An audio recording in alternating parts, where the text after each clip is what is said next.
This week on Dig Me Out, Tim and Jay are joined by Tim Steward of Screamfeeder to revisit the album Kitten Licks. Hello and welcome to another episode of Dig Me Out. I'm your host, Tim Minichi, and joining me once again, my co-host, Mr. Jason Ziak. Jay, how you doing this evening? Pretty good. Yes. I'm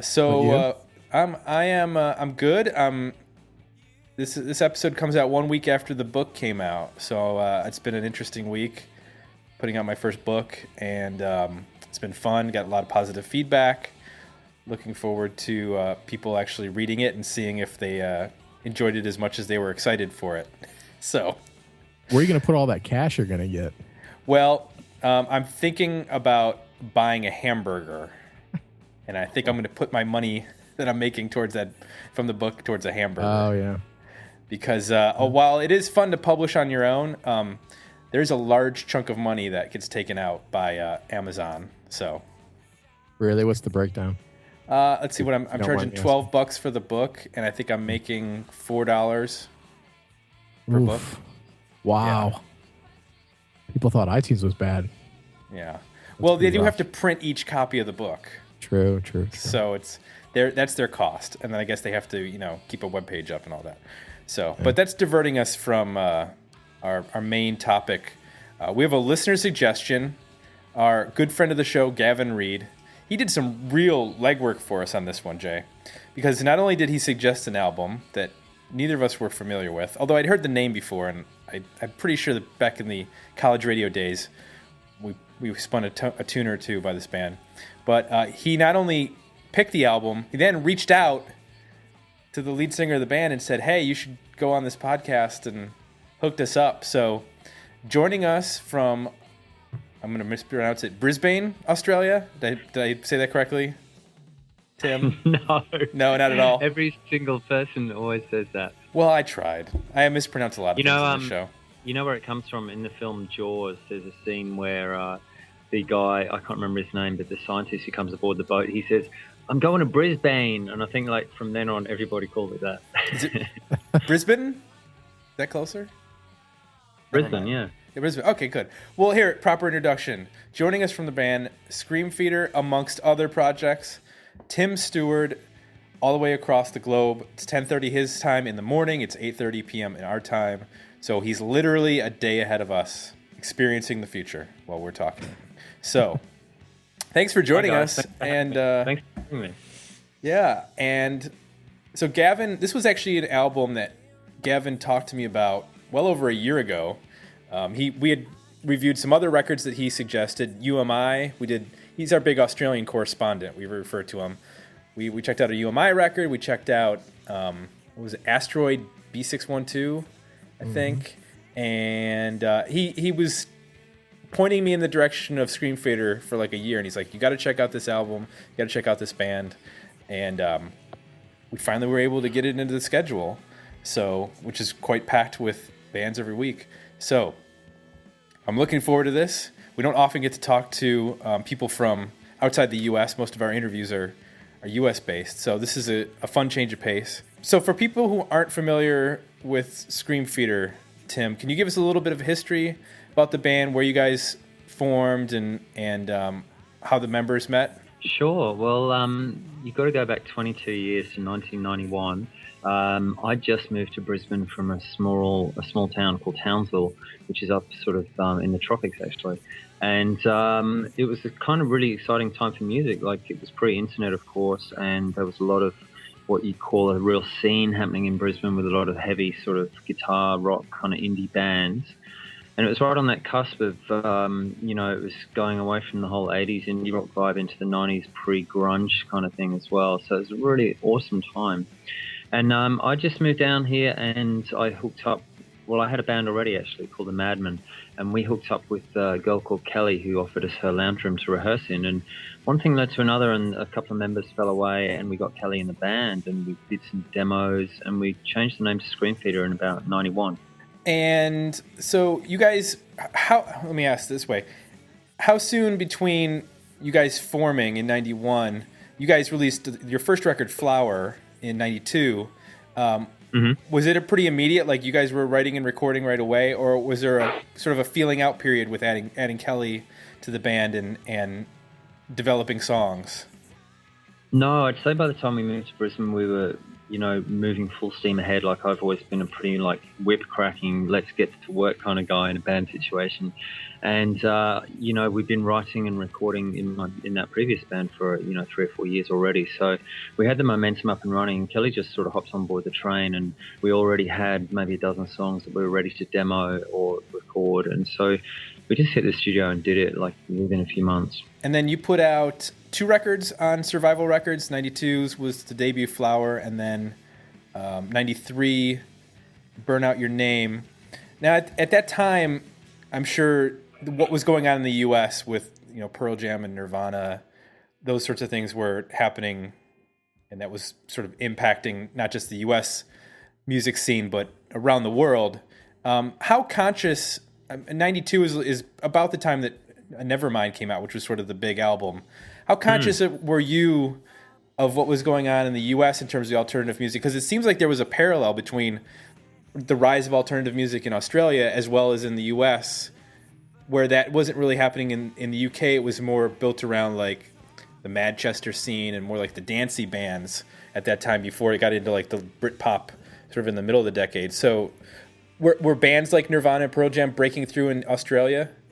They were huge over here, and honestly, it felt like, I guess, imagine you're in England in 1977 and the punk thing's just sweeping up the whole nation. It almost felt like that again, because it was like a real explosion of the underground going overground, and it was bands that we'd been listening to for years. Like, we'd been listening to Nirvana since 1988 or whenever it was, and it was the point at which all these bands were going ballistic, and they were on the radio all the time, and it was like we were just walking around with our fists in the air because our day had come, you know what I mean? It was this huge explosion, and of course it had sort of like various negative kind of follow-on effects over the years as well as all the positive ones. But we were very influenced by it, and back then we were kids. We were influenced by the music. Some of our songs sound like we're just trying to write a Nirvana song or something. Right, and one of the bands that when I was listening to Kitten Licks, which we'll get into in a little bit, specifically with the fact that you have Kelly in the band, it automatically to me draws a comparison to a band like the Pixies, where they're able to use the male-female vocal trading back and forth, or a band like Sonic Youth, where you'll have the male and female vocal trading back and forth on different songs. Were either of those bands influences on Screamfeeder at the beginning? Yeah, definitely. I was working in a record shop, and I remember to this day, the first day the boss of the record shop put on the Pixies, and it was just one of those moments where everybody's mouth just dropped open. You went, oh my God, of course.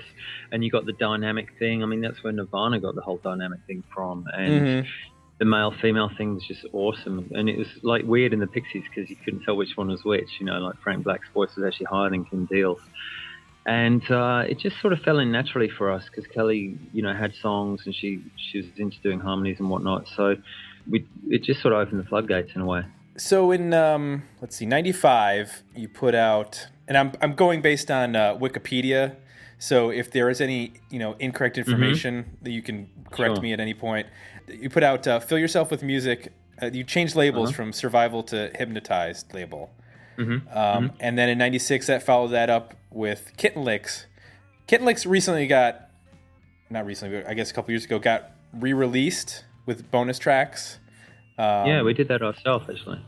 Okay. What was the impetus behind doing that? Would you consider that to be the, I guess you'd say, like, ultimate Screamfeeder album in terms of how your fans reacted and what you feel about it? Definitely in terms of how the fans reacted, and it was one of those situations where it was just perfect timing, and it was a fluke of time and place. It was an interesting time for the band because we'd just gotten rid of our drummer who appeared on the first 3 albums, a guy called Tony Blades. Him and Kelly were having issues, and it was a little stiff and a little hard to get along with in the band, and we decided to let him go, and we changed drummers, and we got this kid who was in this like a dirge rock heavy grunge band called Hate Man, and we used to go along and watch him play, and we were mesmerized by him. He was just this machine on the drums, a guy called Dean. And when we lost Tony, our original drummer, we said to this guy Dean, hey, you want to be in another band? He was like, yeah, I'll give it a try. And he came along to practice, and like seriously, within 10 minutes, it was like the band had been reborn, and everything was amazing because he was incredible, and it really opened the door for Kelly to come forward a lot more vocally. So the album that came out, it was a result of us three just going into rehearsal every evening for a couple of hours and banging out more riffs and songs and just writing all those songs in the period of probably 6 months or less. And it was just a real, spark. It was a lovely, inspirational little piece of time that, we managed to capture on tape well, and everyone sort of got it, Yeah, and it's interesting that you mentioned about his background as a drummer, because the Kitten Licks opens up basically with this huge drum part on the, he's pounding that intro drum part on the first track, Static. And I wanted to talk about that song, and then we'll get into a little bit more of the rest of the discography.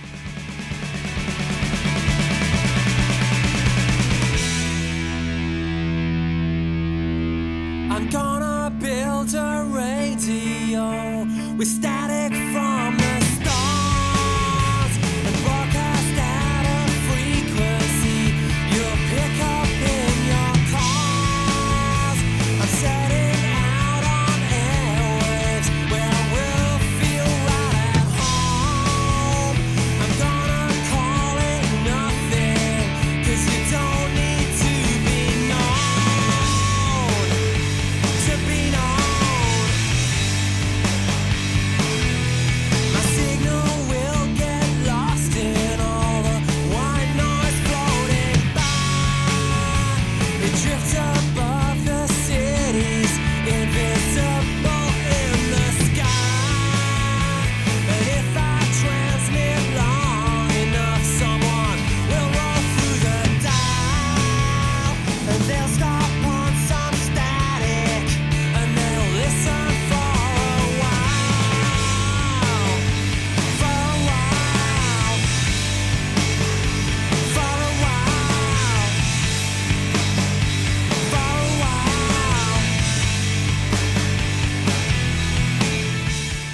In listening to that, it reminded me of some previous songs that are about the radio, for better or worse, like Elvis Costello's Radio, or Left Off the Dial by The Replacements. Those songs sort of take more Elvis Costello, but negative views of the radio. Radio is a sad salvation, or Left Off the Dial. They don't necessarily paint radio in a positive light, but your songs sort of, in reading the lyrics, see it as like sort of a uniting force. How big a deal for you was radio in terms of discovering music when you were a kid? Oh, it was totally huge, because literally I would lie in my bed with my little tiny transistor radio under my pillow, listening to the John Peel Show in England, where I grew up. And it was really one of the only mediums where a kid with no money obviously could, discover heaps of awesome new music. So I'd also have one of these little, those radio with a cassette recorder inside it. Mm-hmm. And so I'd make endless compilation tapes of stuff I'd hear on the radio. So every song would start, a few seconds after the start of the song, after I'd sort of thought, hey, shit, this sounds good, and I'd press record, and it would stop after the guys sort of started back announcing. So I'd have like hundreds of tapes of, snippets of songs and things. And it was a real way that I built my musical sort of collection and identity over my sort of teen years and my 20s, actually. What were if you were to go back and listen to those tapes now, which I still do sometimes. You do? Oh, that's awesome. Were there particular bands that you recorded more than other ones, or was it just like whatever was on the radio I was going to try to grab and then listen to, or were you drawn to particular artists at that age? In the beginning, I was totally into the punk stuff. So if something came on that had a fast beat or a heavy guitar, or some guy shouting out the front, or especially some swearing, I'd always hit record. And sort of like I moved through the period of the sort of very late 70s into the early 80s doing that. And then after a while, I was back in England for a while in '86, staying with my dad, and I realised that I was going to leave the country and come back to Australia in a week. So I just pushed record right at the beginning of the show and recorded the whole show. So I have all these tapes of actual, an hour and a half of the whole John Peel Show, and very eclectic. Like there'd be world music on there, there'd be early hip hop, there'd still be some punk, there'd be this very weird atonal English indie stuff from the 80s, and it was just a whole collection. And it was just, just a fantastic way of accumulating tunes back then. And people complain about pirating music these days. I know. And the funny thing is that everyone used to tape everything to each other. It was crazy. Well, not only that, I had the double cassette deck, so I could actually like throw in my, Led Zeppelin 4 cassette and then just rip it to another one and give it to my friend. I had one of those as well. And it was like the most amazing purchase I'd ever made. Yeah, well, the best, that's, you get that and then you'd be like, I don't like the way that this album is sequenced, or I think I could take these two albums and put them together and make a better album and play or producer. I can even edit a song or fade it out early or shot the chorus out. Exactly. So just getting back into the history of the band. So between 96 Kitten Licks comes out, and then it's 4 years later for Rocks on the Soul, which is the 5th album. Now that was a long time for you guys. You pretty much put out an album either every year or every other year. What was the reason for the 4-year hiatus between those two records? We signed a deal with a company in America called Time Bomb Records, and they put out the album in America. But by the time all the paperwork was done and all the promo was done and whatnot, it was probably at least like mid-98 or something, maybe pushing towards 99. And we were cool with that. But then we said to them, hey, we're ready to go and record our next album in Australia. Can you, send us the advance or whatever? And they were like, no way are you recording another album until Kitten Licks has been out for at least a year in America. And we were like, oh my God, this is terrible. We've got like 20 songs ready to go. And we agonized over it for ages. And in the end, we compromised two ways. The first one was to record an album of covers, because legally we were allowed to record material that wasn't our own. So we put out it was kind of like an extended EP, 10 songs of covers here in Australia called Home Age. And that kind of, kept us happy for a little while. And then we still had these new songs sitting around. And eventually our manager said, look, you're going to have to concentrate on your career in Australia, and you're going to have to abandon this record label deal in America. So we did that, and it was a weird thing, but I think it was the right decision in the end. And as soon as we'd done that, we went and recorded Rocks on the Soul. Well, and Time Bomb ended up folding anyways, because they had Sunny Day Real Estate around that time, and then they just sort of collapsed. I think they tried to put, I don't know what the deal was exactly, but I think they blew their promotional budget on that Sunny Day Real Estate album, and that sort of fell apart after then. I think, Jay, that was around the time we saw them, and then we were touring with No Knife. You remember that? Yeah, that was like 2000, right? Yeah, it was right around 2000. So then, well, go ahead. Sorry. Well, I was just thinking about, I guess, wanting to understand the record labels in Australia a little bit better. So the labels that we're on, can you give us a little context to, like, are they considered indie or mid major or major, and do you pretty much have, your own set of record labels over there? Or are there, some of the more popular American ones over there as well? How does all that work?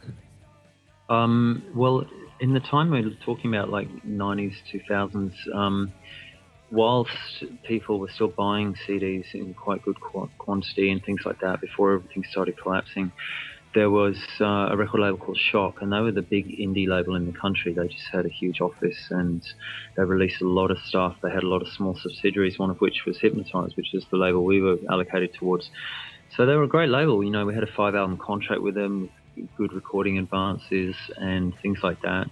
And the whole scene was pretty healthy. If you're a good band and you had a collection of good songs, chances are you'd find a label to pay for your recording and release it. So obviously that all started crumbling in the mid-2000s when the digital thing came in, and now it's really unheard of to have a record label pay for your recording. And honestly, I look back at that time and think, my God, we were so lucky. It's incredible.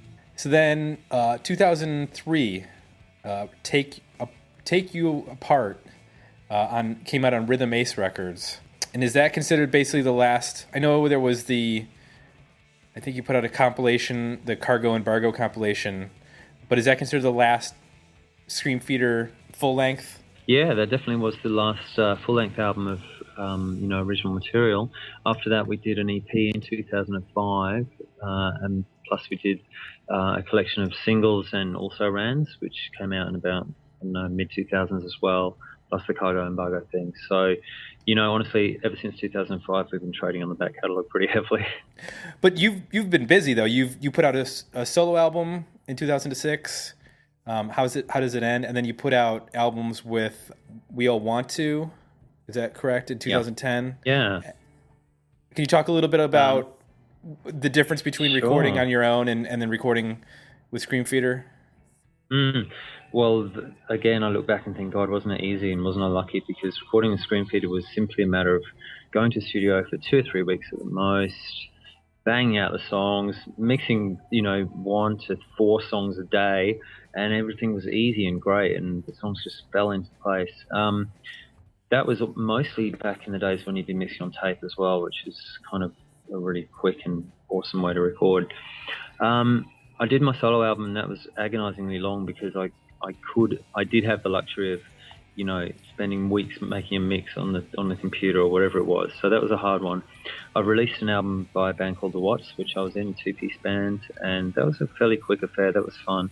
And last year I released the second album by my new band, We All Want To. Now, I read some interesting stuff on the We All Want To website, which was a different lead vocal on every song for one of your shows.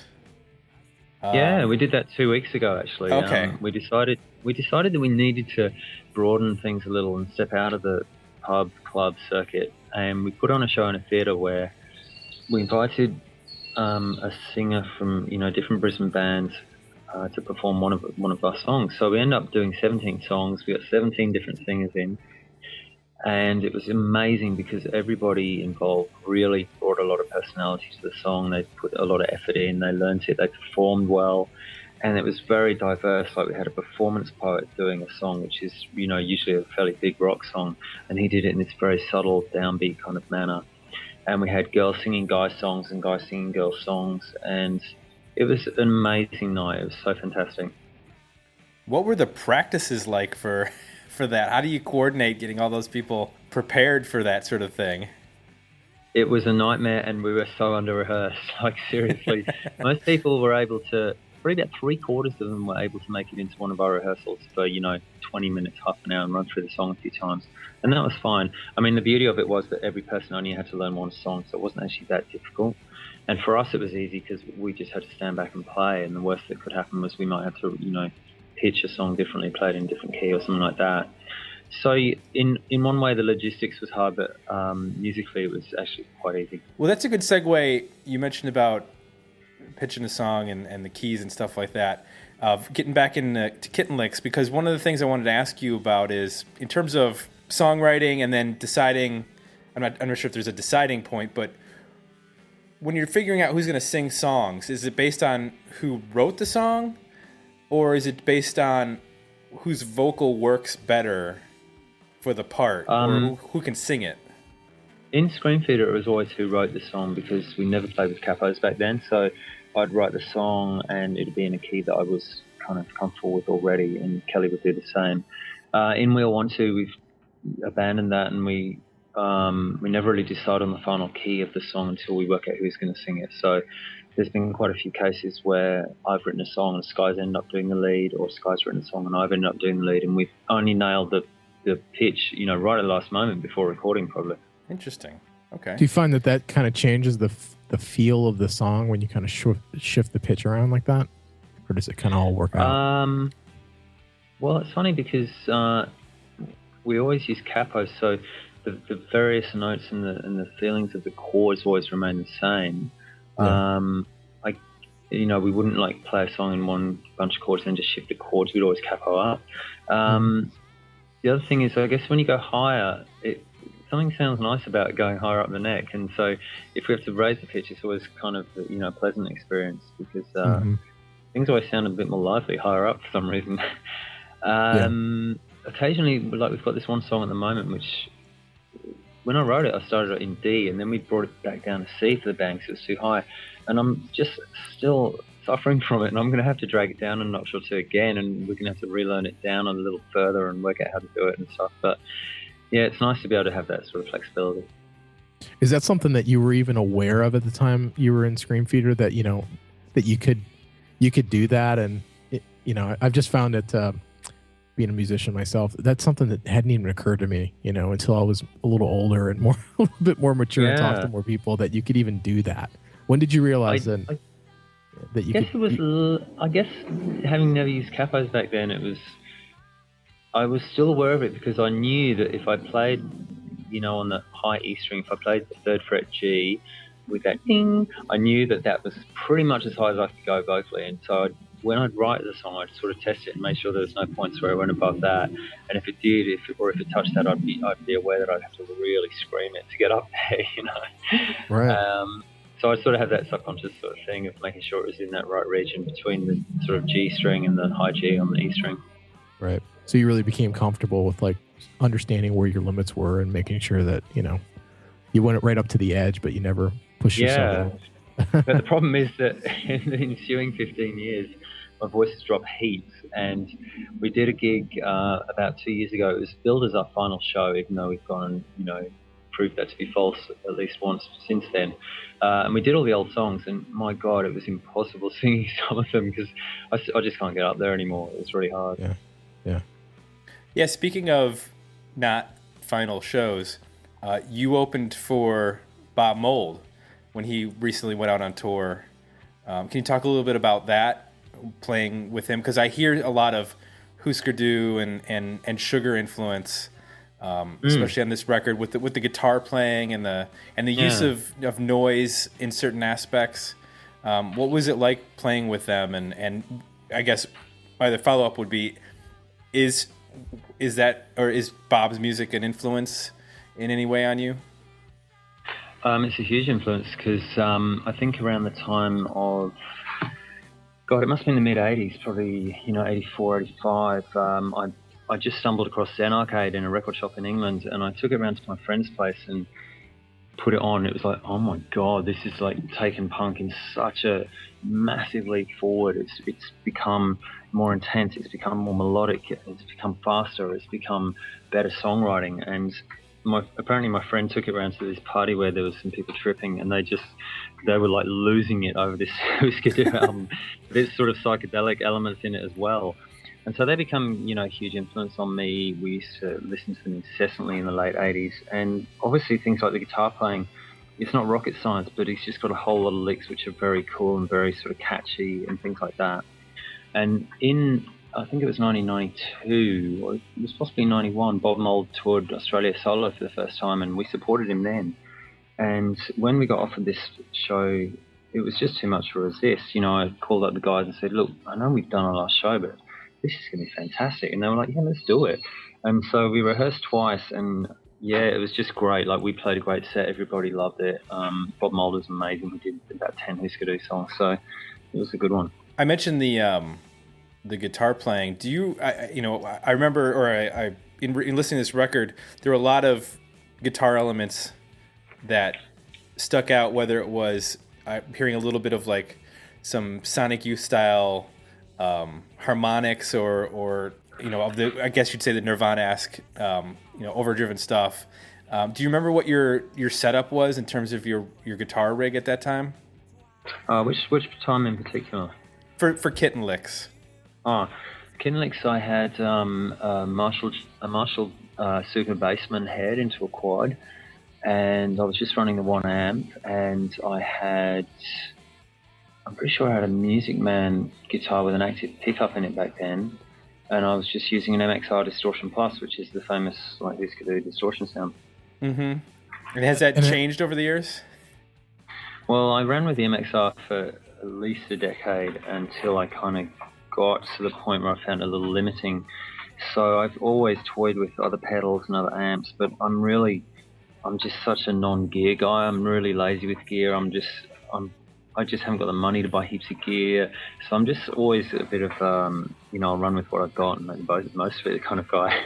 Just talk a little bit about, you guys are a 3-piece, and on the record you're doing, some overdubbing here and there with the guitars and doubling guitars up.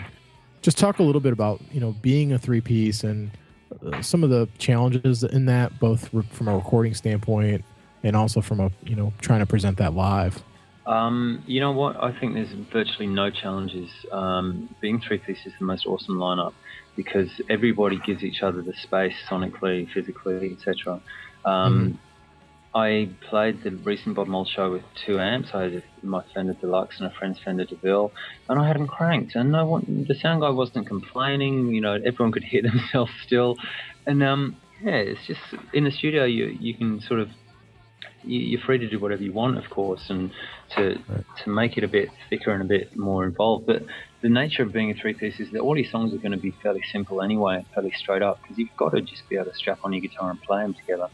So when you record, it's not a matter of going, wow, these songs really need something to bring them out, you know, because the songs are already there.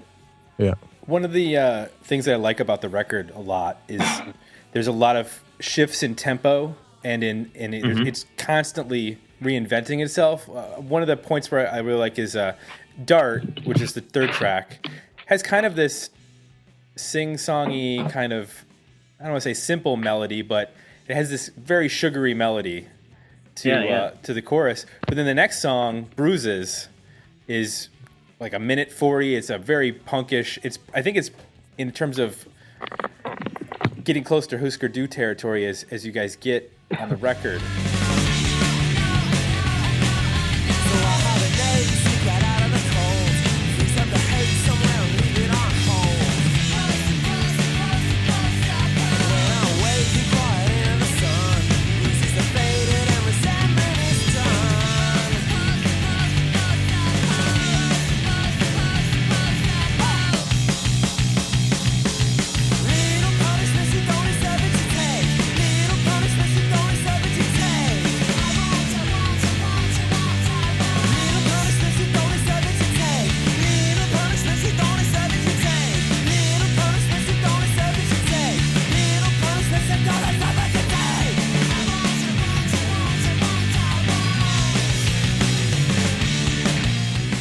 Was that a conscious thing in terms of wanting to shake it up from song to song with writing and wanting to constantly like push into different sounds and territories? Because even on Dart, there's something, I'm not quite sure what's going on, but there's like an odd timing to the guitar in that.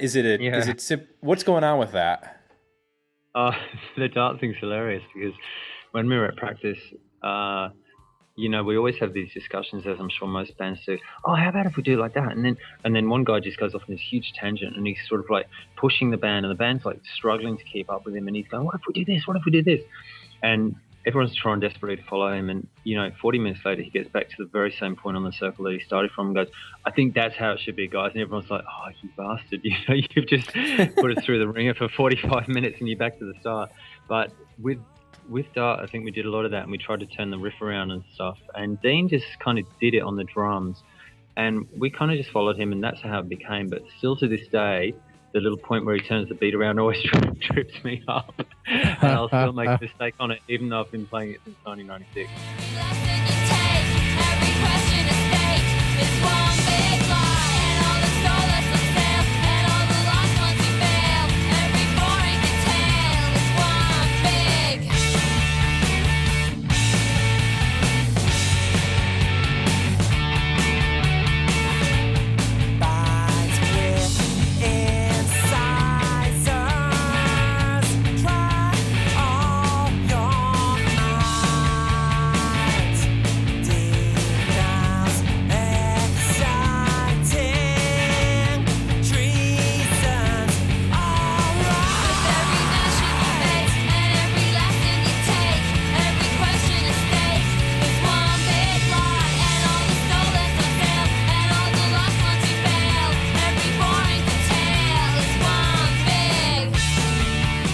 And as far as putting songs together that were very different, it was completely non-conscious. We weren't trying to do anything like that. We just really, you know, we'd stand around in a circle or a triangle, and one guy would start doing something, the others would follow, and the next day we'd have a song out of that, or we wouldn't. But it would just be a guitar riff or a beat, and we just go for it. Cool. One of the songs that really stuck out to me is Ant. It has a real Sonic Youth feel to it, in that Kelly even sings a little bit like Kim Gordon on that song. Her vocal's a little different from the rest of the record, and you're doing sort of like almost a spoken verse. Yeah. Yeah. Can you talk a little bit where that song comes from and the writing of it? Well, that was just a perfect example of what I was saying before. It's just a silly song where Kelly, to this day, still has a really hard time playing that bass line because it just goes do do do do do do do do do do do all the way through.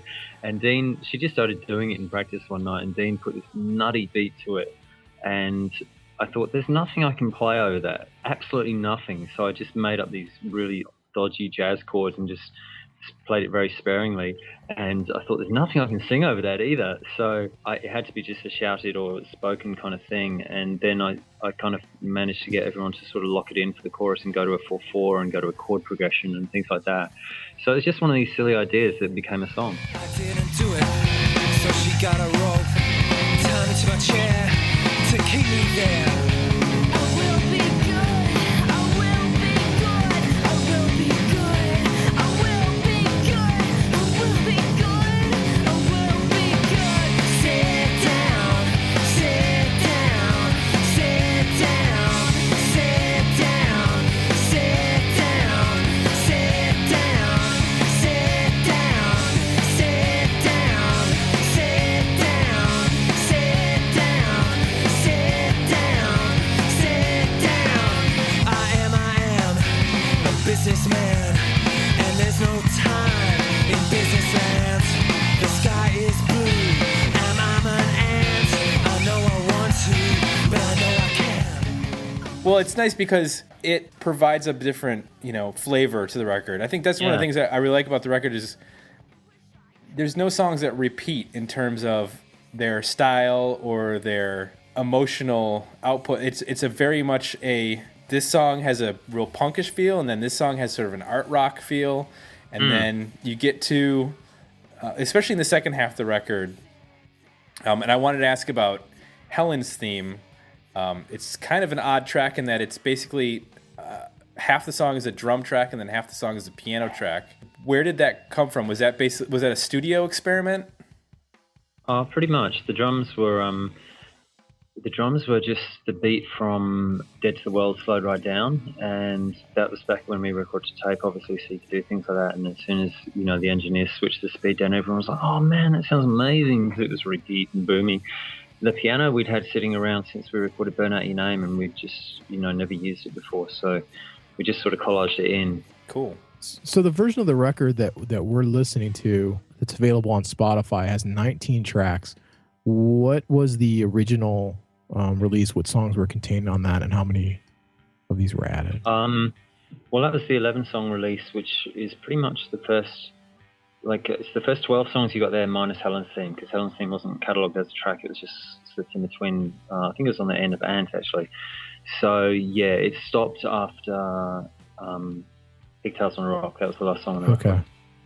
And that's my I think favorite song on the record. And I'm really interested to hear how a song like that came together, because it's based on, I guess, a bass and guitar harmonic kind of melody, counter melody, and then there's this, obviously, it seems like the main vocal was an early part of the song. Listening to it, and then it spirals into a saxophone solo for the end, and I am no fan of saxophone, but it is a very cool use of that instrument to wrap the album up. So can you just walk us through how that song came together? Isn't it funny with saxophone? Like, people really love it or hate it. Like, you never meet anyone. I've never met anyone in my life who goes, "Yeah, I don't mind the sax," or "I quite like the sax."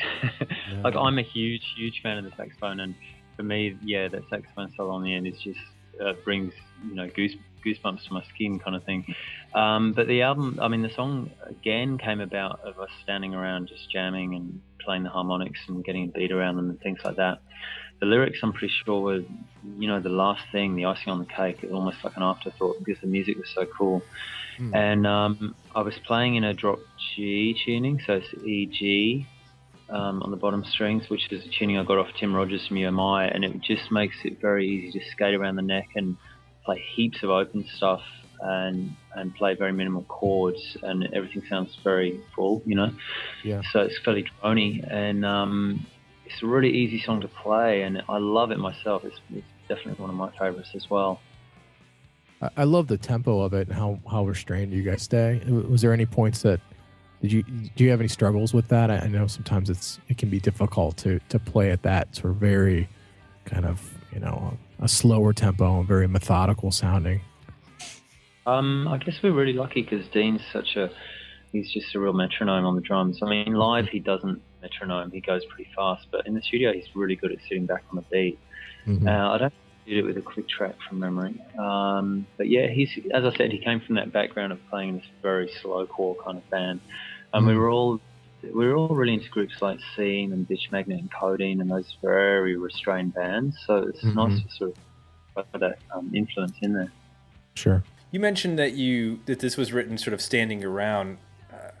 When you were at this time, how much of that was the band for writing songs standing around and sort of jamming, and how much of it was you coming in with sort of a complete song or most of a song, and working out an idea that way? I'd say 50-50, like probably songs like Static, Bridge Over Nothing, Broken Ladder, Dead to the World. They're all songs that I brought into the band. And almost all the rest of them, yeah, we're just throwing ideas around and, half an hour later we've got the backbone of a song. Did you ever find that, you would come in with a song and it would get sort of reshaped to the point where you'd be like, this isn't what I wanted? Or was there enough of a trust in the rest of the band that you were going to go in a direction that it was going to turn out as best as it could, regardless of where it started originally?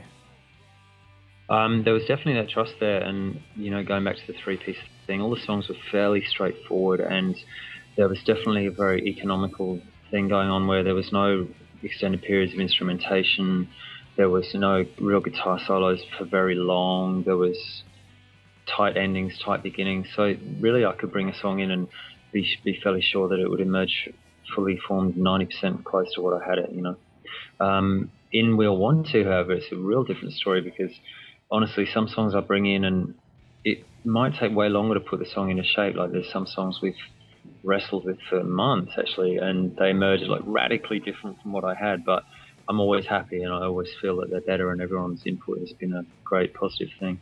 Did you have a blueprint of sort of how you like to write or structure songs, either as an individual or a band? And if so, what was that blueprint? What was there another band or another record or something where you could say, this is the way that I want to write a song? Not really. I just, sonically it's nice to it's always like this reassuring thing to sound like such and such or sound like this band or that band. But as far as songwriting, I always really try and keep myself open, and if a twist or a turn happens, it happens. If it doesn't, it doesn't. And if it's time for a fifth verse, I'm going to write a fifth verse, or if it's time to pull the song up, I'll just pull it up. And you just got to go on your intuition. So yeah, no blueprint. Gotcha. You mentioned that this got released in the U.S. on Time Bomb. So did you end up doing much touring in the U.S. at that time?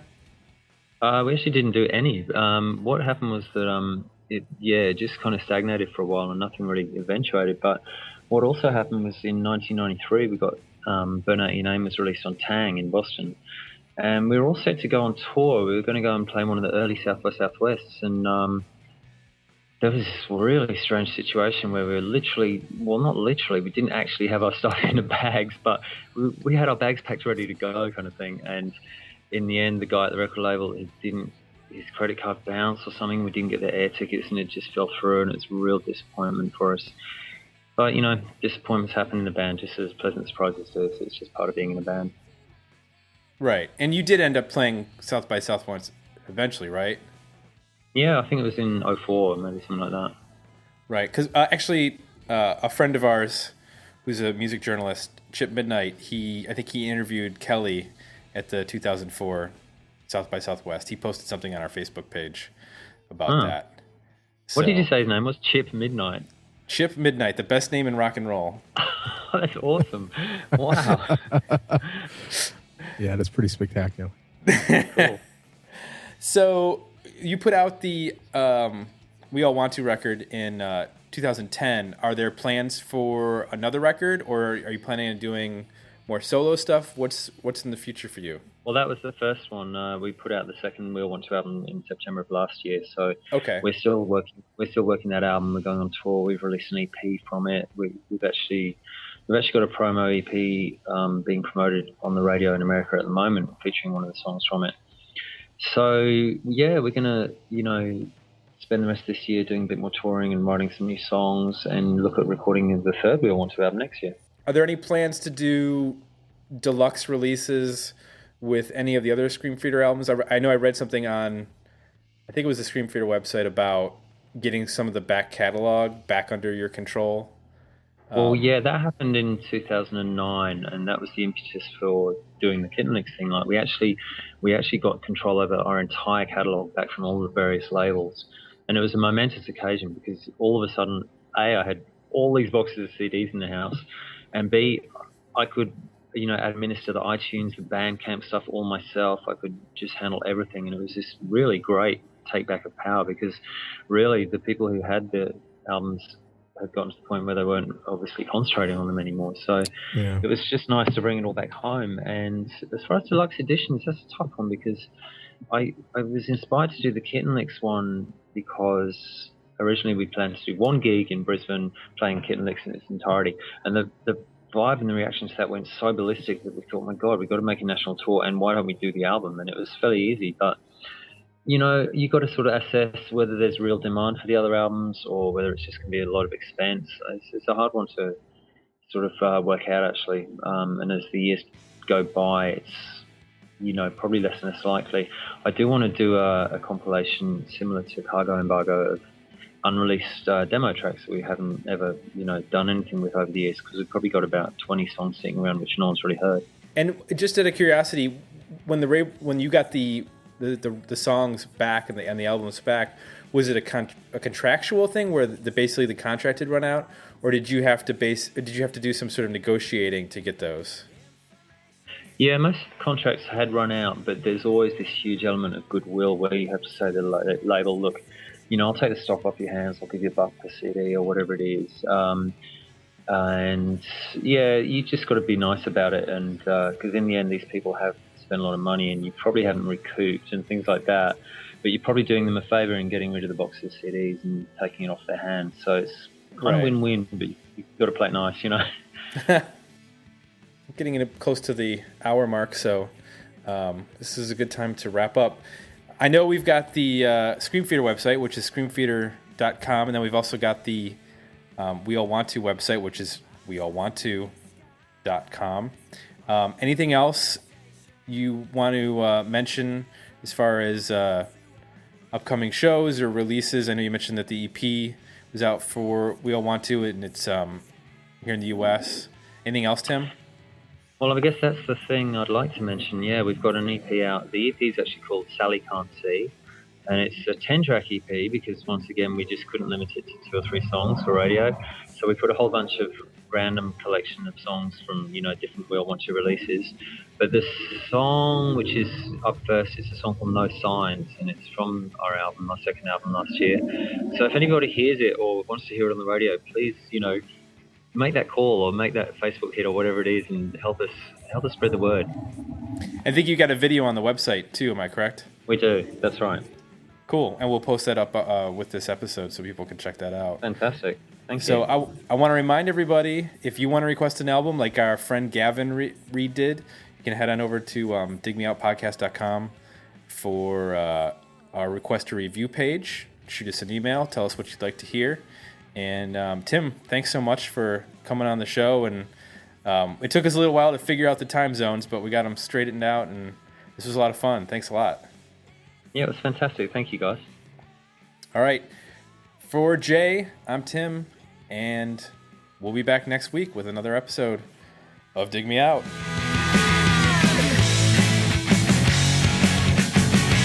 Join the conversation about this episode at digmeoutpodcast.com, where you can find links to our Facebook page and Twitter feed, as well as links to our request a review and merchandise pages.